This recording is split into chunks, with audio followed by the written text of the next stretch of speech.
Samsung finally got rid of the one thing people complain about more than anything: the crease on foldable cell phones. Listen, I've owned every single foldable cell phone possible, whether it's from Samsung, Google, you name it, Oppo, it doesn't really matter.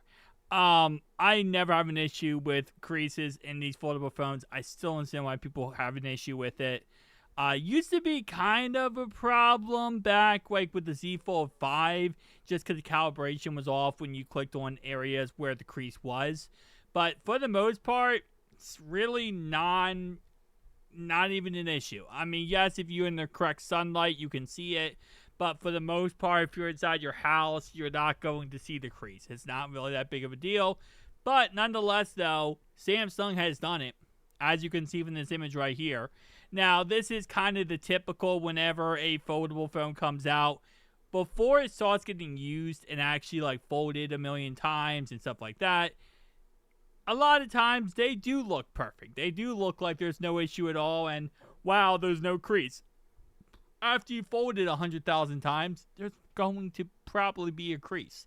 You know, when it's not used, usually looks like there's no crease at all.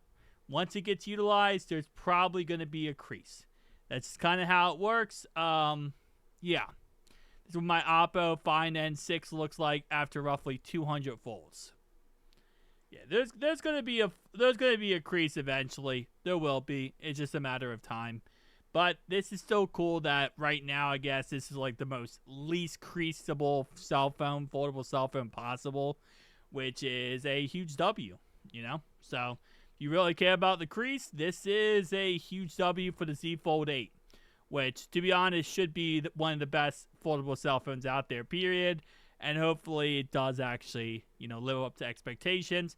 I believe this is coming out on the 22nd of July, so should be awesome, except for the $2,000 price tag. That's going to be fun. Then there was this, which started a lot of buzz and stir. So this is Tom Holland, Spider-Man, holding up what looks like a foldable iPhone. Finally, we get a real glimpse of a foldable iPhone. Not really, because this is fake. This is fake. This foldable iPhone is AI. A lot of people fell for it, though. A lot of people fell for it. They were very excited. Finally, it looks like, Apple just letting a celebrity use the foldable iPhone.